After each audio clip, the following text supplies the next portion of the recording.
Well, our very first story, President Akufo-Addo has released another list of ministers expected to serve in his government. The list of 12 ministers designate brings to 25 the ministerial appointments made so far. Per the announcement, two new ministries are being created. The Ministry of Regional Reorganization, to be headed by Okre MP Dan Kweku Botchwey, and the Ministry for Monitoring and Evaluation, to be headed by Dr.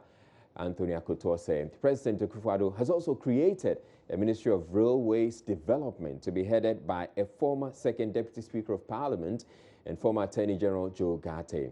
The Ministry of Water Resources, Works and Housing has now been realigned, with water resources now brought under a Ministry of Water and Sanitation. It's Ministry of Sanitation rather than Water Resources. The realigned ministry is to be headed by Joseph Kofi Adda, MP for Navrongo Central, who also served in the previous NPP government. Let's hear the president highlight those, making those announcements.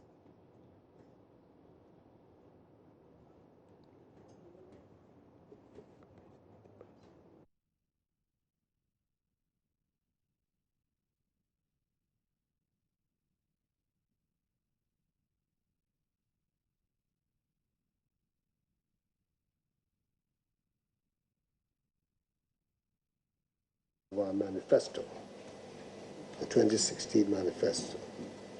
As much as that is a challenge, equally is the challenge of our environment, sanitation. I think all of us would agree that our surroundings in Ghana and the structures we have for sanitation are not the best, and that they require significant enhancement. Indeed, we also made the slogan, a toilet for all, part of our slogans of the 2016 campaign. So these are matters that we take very seriously.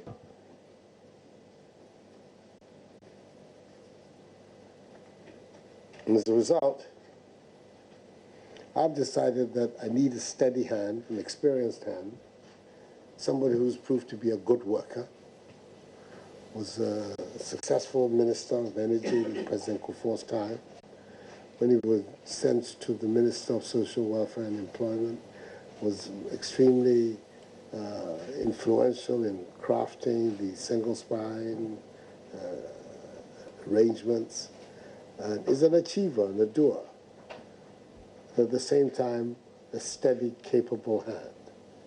So that for the portfolio of water resources and sanitation, which is a new one, because water resources was originally part of works and housing, and I think that it is better standing with sanitation. I've proposed Kofi Adda as the minister.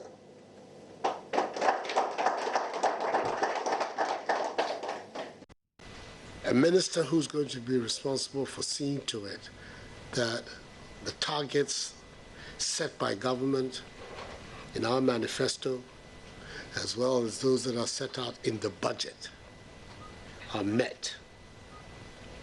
Not just met, but met on time, so that the entire government machinery at all times is going to have somebody who's calling up and asking questions. Why are there delays in this? Why are there delays in that?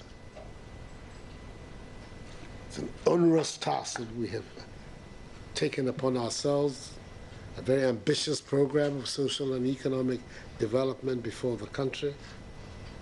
And if that weapon, that tool for insisting that the work of government is efficient, is effective, and is timeous, we will not be able to deliver on that ambitious program.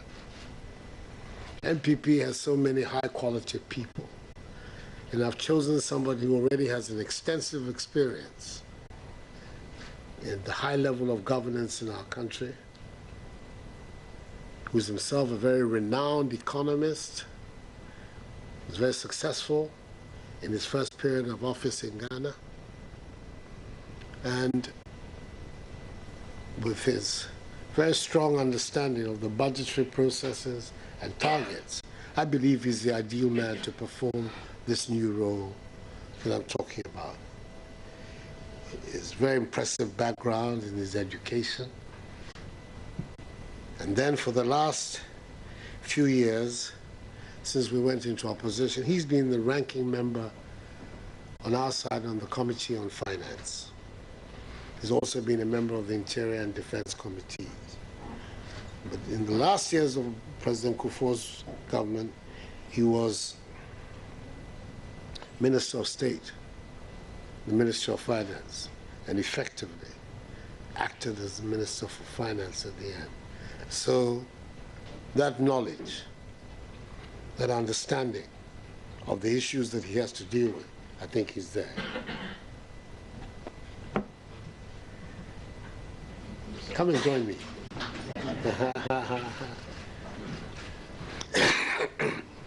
He's also a member of parliament for Old Tafel in Kumasi, senior figure in the parliament.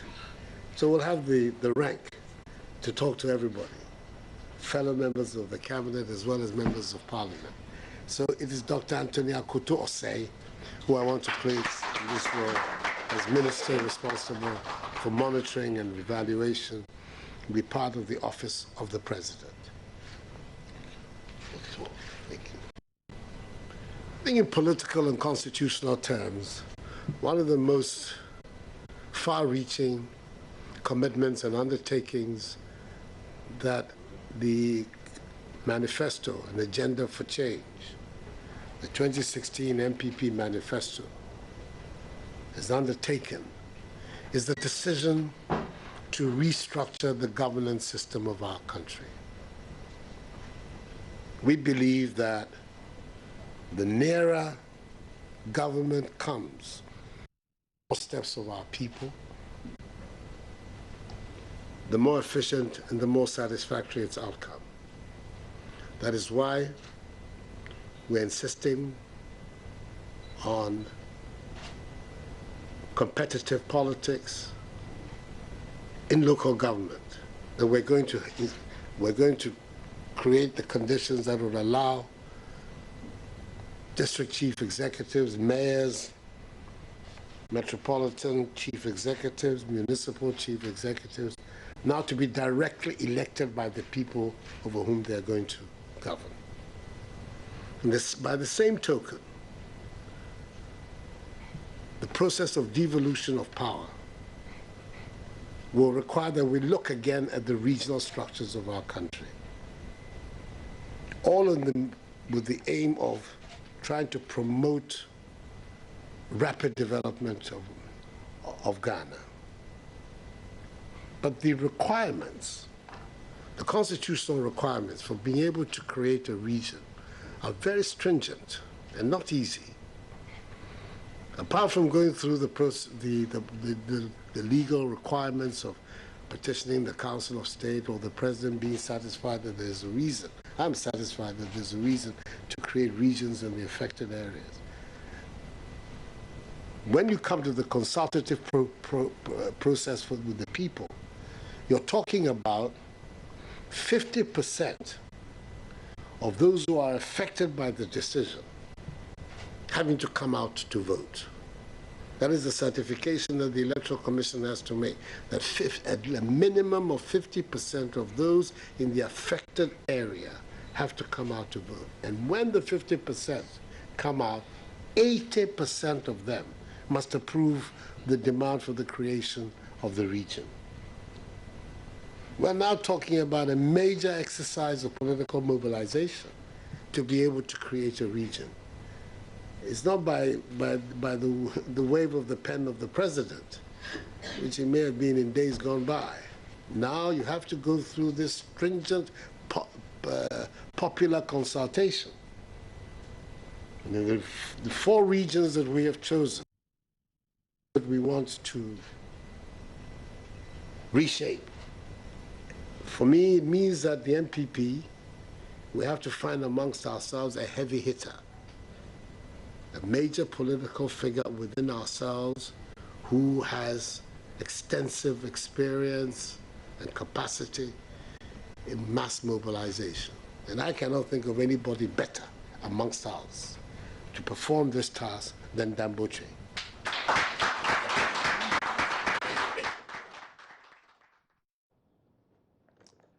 Right, so those were some of the appointees being introduced by the president. Now let's take a look at the entire list of 12 released on Wednesday. Ursula Owusu is Minister Designate for Communications.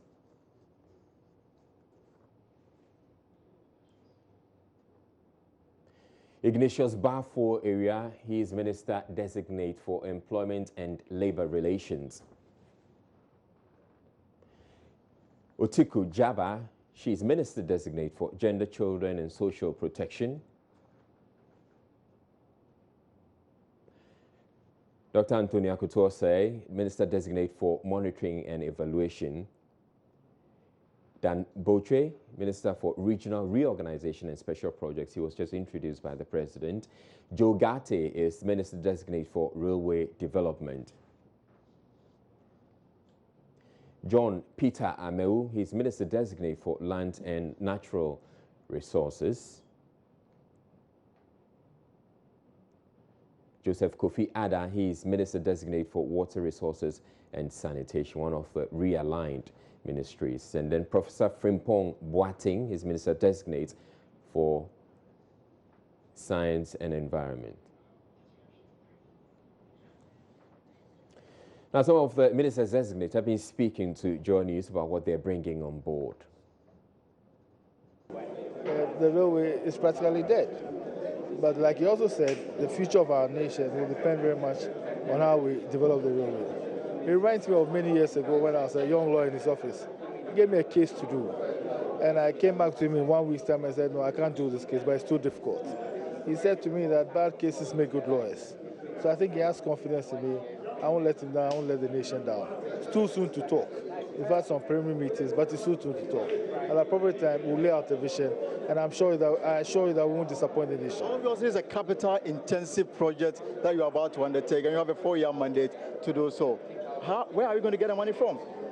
Well, first of all, the initial discussions we've had for people, within 4 years, you can do something. Within 2-3 years, you can do something. Where we are going to get the money from, don't worry. We'll lay out the whole plan to the people of Ghana. They say Habakkuk, it says, lay the vision upon the table. Though it shall tarry, it shall surely come. We shall put the vision on the table, and you understand. As the President said, one of the tragedies of our development is the fact that we have ignored rail as a form of transportation. Let me assure you that we won't disappoint you.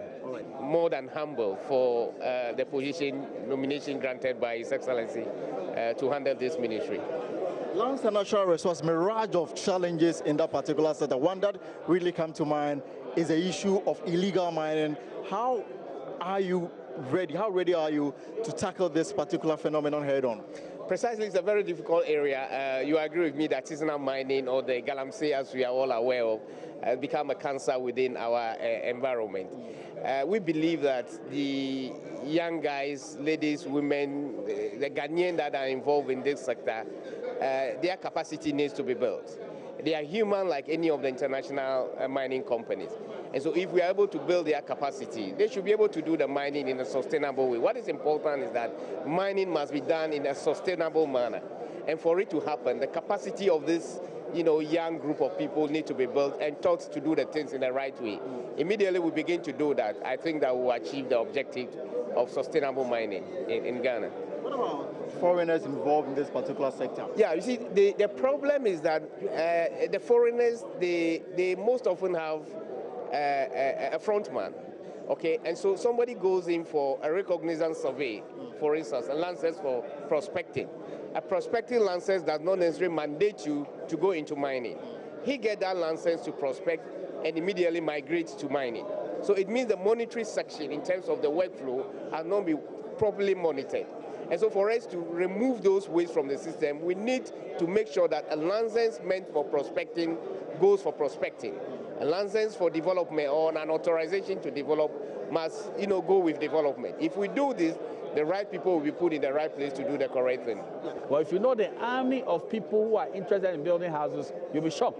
But who will build a house if it cannot be purchased? This is a real and critical problem. And any timelines? Well, we wouldn't want to say there are timelines, but I can assure you that I want to finish all the old houses.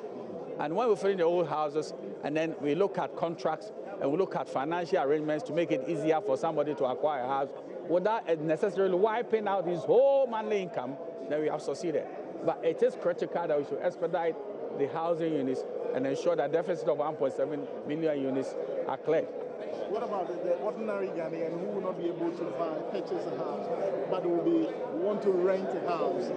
The advance payment, what structural policies are you bringing to take care of those people? You see, we know that what has given vent and strength to this exorbitant advance payment is the fact that the units are less than the need. You should bear in mind. So if you don't want to pay rent advance, then excuse me to say, find your space, not here. But if there are several houses that people can go into, then this exorbitant way of exacting money from, excuse me to say, house users will be toned down considerably. So there's the need to look at it from that perspective. And also to enforce the law. The law is critical. We need to let people deposit their leases at the appropriate places for purposes of tax also, because rent income is taxable and the rest of it. But if the houses are few, you have under carpet dealings. The paper is saying that it was not more than 6 months, but in real terms, they've taken monies outside what the paper is saying, and that is the real issue. The scarcity is underlying the whole arrangement, and we should try and remove the scarcity and some of these things. It's going to be interesting, and I think the element of trust will be there because they know that I understand where they're coming from. And it's not just the telephony. The industry itself is evolving. There's more data usage than there used to be in the past. Fixed lines are almost obsolete now. The phone booths are totally, completely obsolete. But we can think about creative ways of infusing technology into everyday life. We're going to look at Wi-Fi hotspots around the country. We're going to look at technological ICT parks and all that. We're going to make the Accra Digital Center work. We're going to work to attract business process outsourcing, more companies into that area. We're going to see how we can create even more jobs with ICT than we have currently. And we're going to make sure that the huge investment that government has made in IT infrastructure, we derive the best possible benefit from it. Agencies like NCA, NITA are going to be assisted to work better and more efficiently. The national ID will not just be a pipe dream, but hopefully by the end of this year, if we haven't finished issuing out cards, we'll be well on our way using the most up-to-date technology available and at the most competitive cost and with the best companies in the business. You're watching Joy News Prime. We're taking a break now, but when we come back, we'll bring you Parliament's reaction to the appointments. Stay tuned.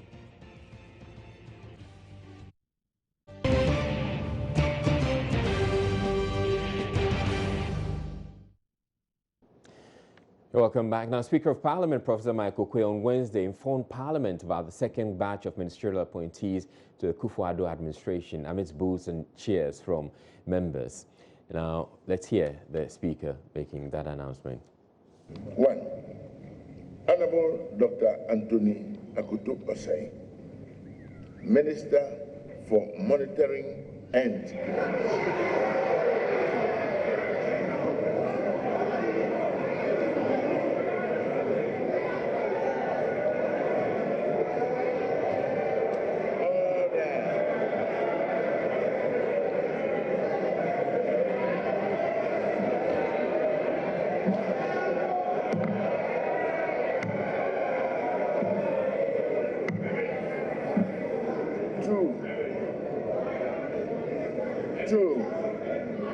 Honorable Dan Kweku Mbochi, Minister for Regional Reorganization and Development.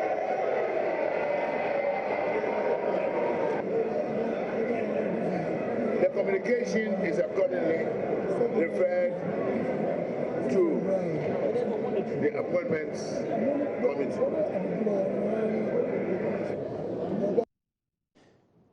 Some members of parliament criticized the creation of new ministries, whilst those with the majority applauded the move. It sounds okay, except that we are having new creations, Ministry for Sanitation and some other program, and Ministry for Regional Reorganization. We need some clarity from the executive on these creations, because I wouldn't imagine why it would be necessary to have a separate ministry dealing with sanitation. It's actually sanitation and water resources. Sanitation and water resources. Well, sanitation has always been a subset of another ministry. And I also know that, yes, indeed, we have challenges with sanitation in this country. But is it the case that if you create a ministry and specifically designate it as Ministry for Sanitation, then the problem will be rooted out? I think that's an indication that they are taking the problem a lot more seriously and they are really ready to do it. Yeah, I think that, you see, what will indicate one dealing with taking the problem more seriously and dealing with it is the kind of blueprint that you would need to use in dealing with the problem. And so, if you have the appropriate strategic approach to dealing with the problem, you don't necessarily need, to announce a new creation. Based on our manifesto, we outlined certain things that we want to do, and most of the areas that Nana, the president, is sending people to mention as of now seem to be areas where we can address the challenges of the nation. So by and large, I subscribe to what has been put out there. The concerns are that there are too many of them. There's a minister coming for sanitation, when there's a different one for science and technology. There's a minister coming for railway development, when there's a different one for transportation and roads and highways. And the thing is that the list may end up becoming too many. What do you say to that? I do not think so. We have a core mandate to ensure that we govern and then be able to address the needs and challenges of Ghanaians and to promote their welfare. These areas we are mentioning, my friend, you must not lose sight of a very big area like sanitation. You know, we've had Zoom Lion, we've had sanitation day for months and so on. This tells you the issue there is big, and therefore we need to have a ministry to address it. The president has shown that he really understands the current problems in the country, because if you look at not just the appointments, but the way he's really realigning some of the ministries. For instance, if you take the sanitation and water resources, you see, it has a link. Yes, and sanitation is one of our major problems in this country. Ghana, in terms of the whole Africa, we rank very low in sanitation. That's it. So I think he understands it, and that's perfect. To the extent that it deserves a ministry by itself, the assumption is that when you break the ministries down into little ones, in quote, like sanitation, then you're having too many ministers on your hands. No, he's just begun. So far, I think we've not even reached 30. So who knows? We are like 24, and we are expecting a third batch. Yes, a third batch, yes. But have you thought of the fact that the previous government had almost 87? Your government promised that it will be leaner than this, and that it wouldn't be as big. 24. Now we have 24. Maybe there will be more. There will be more coming. But I know that he would consider the numbers as well. But what's important is that it's not just the numbers, but the fact that he's bringing on board people who can deliver. That's the most important thing. Now, still in Parliament, the House has condemned the ongoing attacks and in some instances forceful takeovers of state property and institutions by political activists following the changing government. Among the incidents recorded include attacks on toll booths and government offices, with the police largely indolent. Minority Leader Haruna Idrisu says the actions are a dent on Ghana's democracy. There is some masquerading, celebrating youth who are taking over public institutions in the name of change in government. the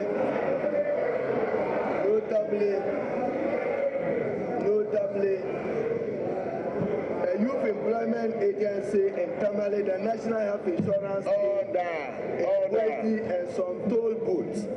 Mr. Speaker, I must admit that the phenomena is not new, but we need to find a necessary terminal end.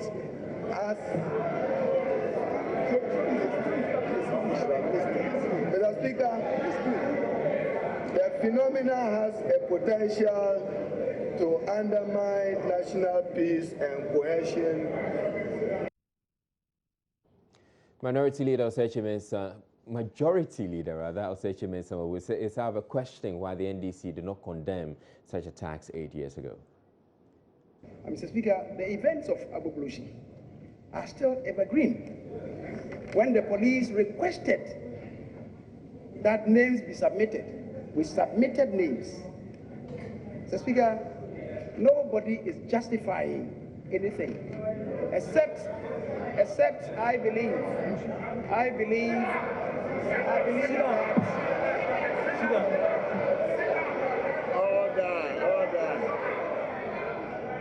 that those events were wrong yesterday, and they are wrong today as well. They were wrong yesterday, and they are wrong today. Mr. Speaker, we must discover our voice as a House to condemn what is condemnable. We shouldn't wait until 8 years after to discover our voices. So nobody can justify what is going on today, but we should be even-handed and we should be balanced in our condemnation. That's all that I seek to portray.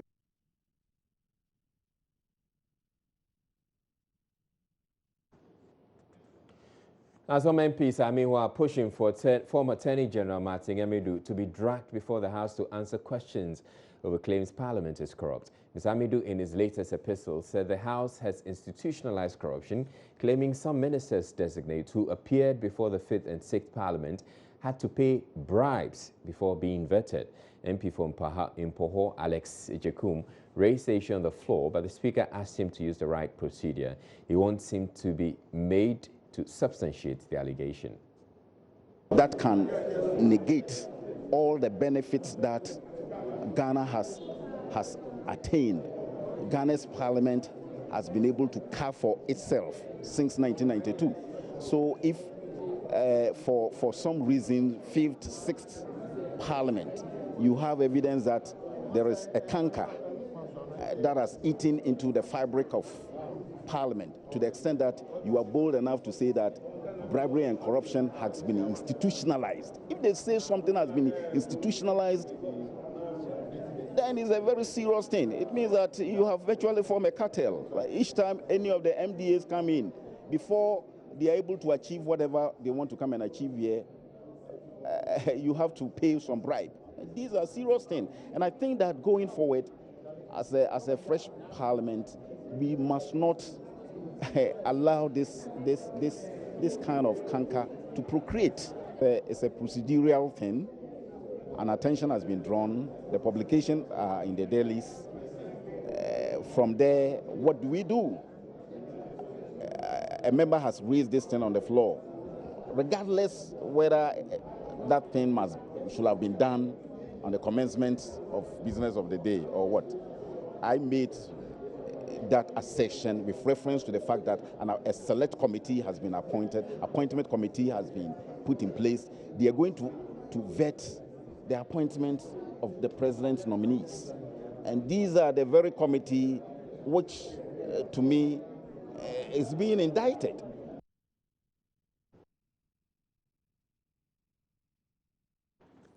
Ex-President John Mahama has withdrawn an earlier request to retain his current residence as his retirement home. The former president had asked to be allowed to keep the cantonment residence where he lived as vice president and president as part of his entitlement as a retiring head of state. But this has generated so much furore, with most people questioning the appropriateness of the move. The former president, in a letter addressed to President Akufo-Addo and copied to the Asantehene Otumfuo Tutu II, explained He has decided to withdraw the request because he believes it is threatening to ruin the cooperation that both sides of the transition team have enjoyed. The presidency is yet to respond to this new development. If could have the letter to share the content with you in a bit before we come to this reaction. All right. Communications Minister Designate Tesla Owusu has described the decision as a move in the right direction, as the initial request was misplaced. I think the initial request was even misplaced. I think he ought not to have made that request. So I'm happy that having suffered immense backlash, he has withdrawn his initial request and decided that he will move from that residence and wait for government to provide him with accommodation which is suitable for his status as a former president. I think that will make all the noise die down. And we want to accord all our former presidents the dignity that they deserve. It will be good if they also make it easy for the current administration not to take decisions which may tend to kind of embarrass them if they didn't make requests that will put them in an uncomfortable position. So I'm glad that that initial request has been withdrawn, and he will follow what the dictates of the law and what the parliament approved also. Well, KB Asante is a statesman who's seen quite a few transitions in his lifetime, having served under Ghana's first president, Dr. Kwame Nkrumah. He joins us on the line with his thoughts about the presidential accommodation brouhaha. Good evening to you, sir, and thank you for making time to join us. Now, let's first take your thoughts on this brouhaha about the former president seeking to retain that residence as his retirement package. Yes. It is a real brouhaha, honestly. Look, there is an understanding, and I think a firm arrangement as to how we say goodbye to our former president. We've been told about the pension, about cars, and about accommodation. Now, you don't expect him to move to a new accommodation which has not been built. The state has said he will be provided with accommodation. I personally think it was not a good suggestion. What we should do is to give the retiring president good pension, as was done to former civil servants and so on, and he can find his own house. And it should be said that he will have a house which will do credit to us. You don't want your former president to be in a hovel so that when people visit him after he's left post, there is hardly anywhere for 3 people to sit. Having said that, we said we wanted to give him a house accommodation. He is not at present in the Castle or Jubilee House or Flagstaff House. He is in a house which, for some reason, they say belongs to government. I don't know how it became a government house, or maybe it might have been a bungalow under the old system. Anyway, he has been there. He is not in the. He is not asking that he be. He stays in the in Jubilee House or Flagstaff House. So, to me, it is quite natural for him to say, "You are going to build a house for me. It will take years, or to provide me with a house. Why don't I stay where I am?" If that is not possible, he should be told that. And because of what has happened, he rightly and dignity has said that he doesn't want it any longer. But I think we should be circumspect or think before we speak, especially people in high positions and those of us who comment on issues, political issues. President Mahama, in my opinion, did not do anything wrong by asking that he stay in the house in which he is, since it is already said that a house will be provided for him, and that house will take months, if not perhaps a year, to erect. So, if it's not possible, it should be told, and now he himself says he's leaving. In fact, if we really want to provide housing for our ex-president, we should think of it much long before they leave office. Now, where the Constitution or whatever document says that he should vacate his premises immediately or whatever it is, obviously it is envisaged that you'll be in the castle or Flagstaff House or what we call a Jubilee House. And the new president should immediately go into the official residence and begin doing his work. So it is right to say that he should vacate his premises immediately. But we should use common sense. He's not in a castle. Mr. Kebbi Asante, all right, so it turns out that what is emerging is that the latest report on the monument for Article 71 holders suggests or indicated that he actually should have been giving rent income, which rent income he then should have used to fund the accommodation. What I didn't get you. That is, he should have been giving rent income, not a house. Apparently, that's what's contained in the latest report. Oh, yeah, that's a rent income. Okay. Rent income. Yes. Now, and then they had an agreement. Apparently, according to the letter that he has written, it said there was an agreement that he could retain this house where he is currently. And then it turns out that there's all this brouhaha about it, and then he, on his own, decided he doesn't want it again. Now, there are those who are actually questioning the appropriateness of that request in the first place to keep that house. What do you make of those criticisms?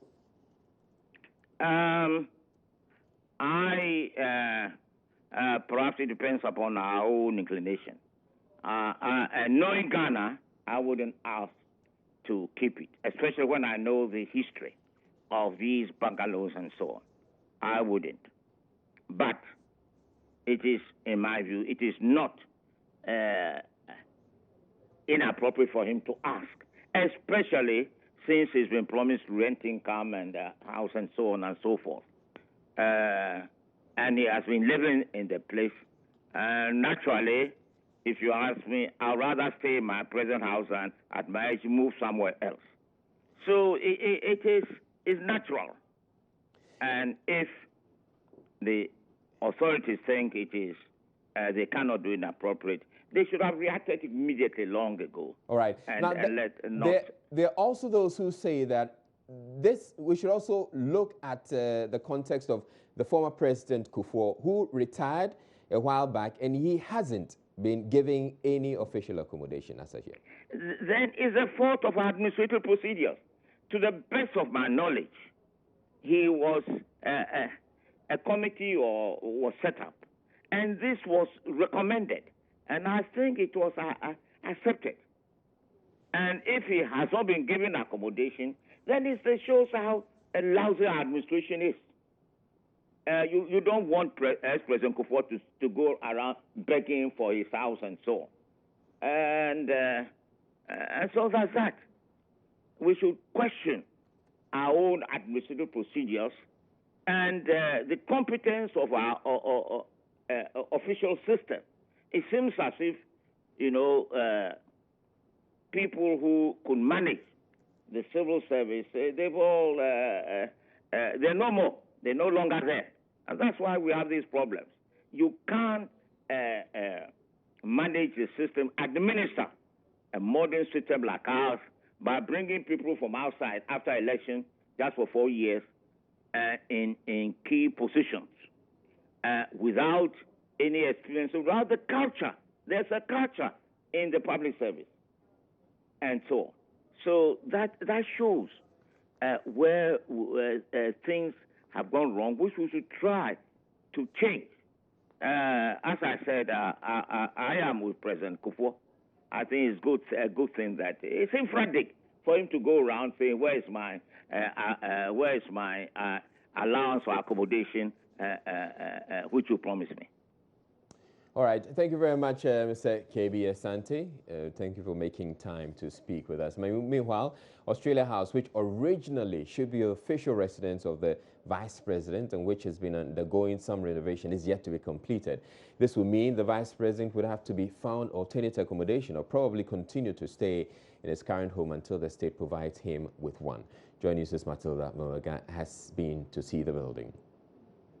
Consa Construction Limited, they are currently in charge of this particular project. The information I gathered is that this is going to be his official residence. As at now, we do not know when exactly they are expecting to complete this particular building. It was formerly a land which belongs to the Nigerian High Commission, which is located right behind the police headquarters at Bros Tito Avenue on the Kumoji Hospital Road, close to the Food and Research Institute of the Center for Scientific and Industrial Research, located here in Accra in Cantonment. I had a chance to go inside the building to see for myself what exactly it looks like, and it's a two-story building. Progress has been made with regards to the construction. The information I gathered from some few workers on the site, though there's really nothing going on, is that for now they have halted work on the site. They do not know as to what directive has been given, but for now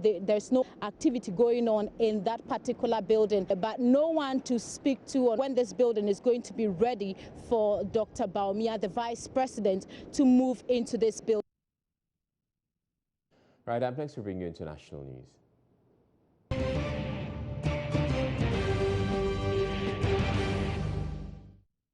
The Menchia Palace has debunked rumors it will offer human sacrifices to its ancestors as part of the funeral celebrations for the Asantehema Nanifia Kubi Sewa Ampim II.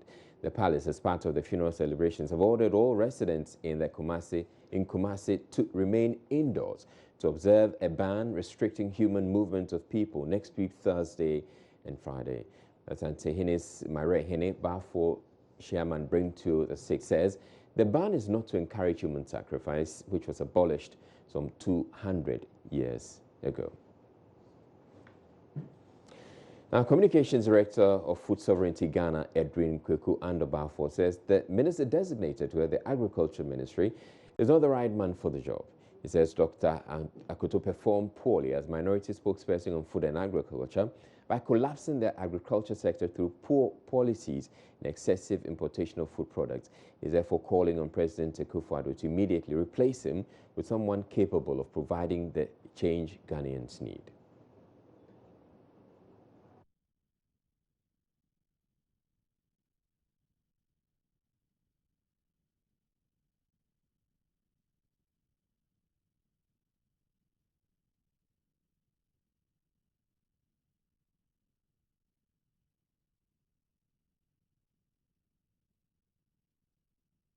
We do apologize for the loss of audio on that clip. In other news, a 32-year-old man who's battling persistent penis erection, known medically as priapism, says relatives have abandoned him.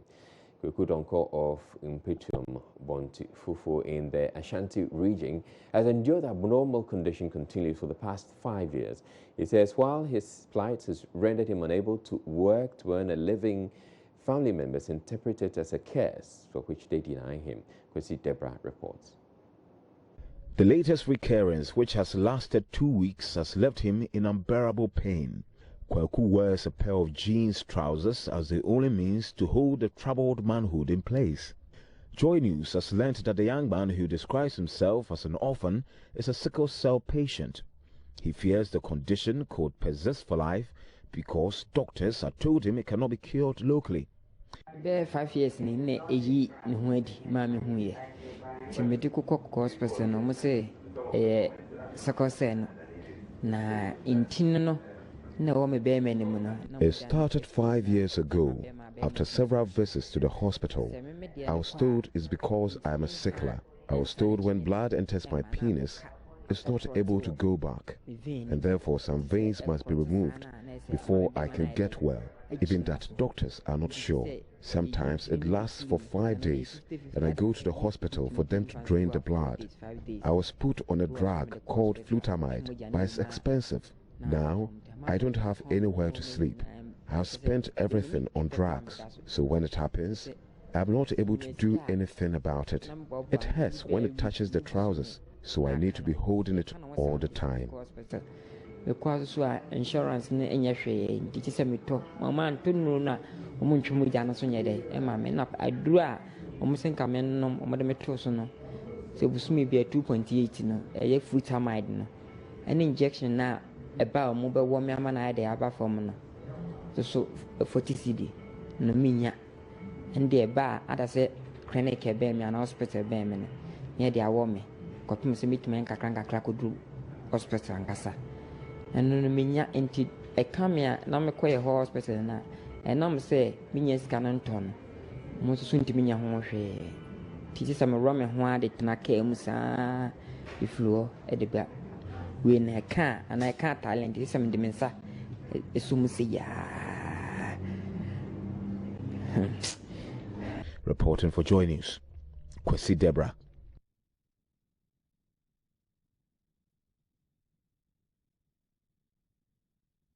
We're taking a break. We'll bring you entertainment next.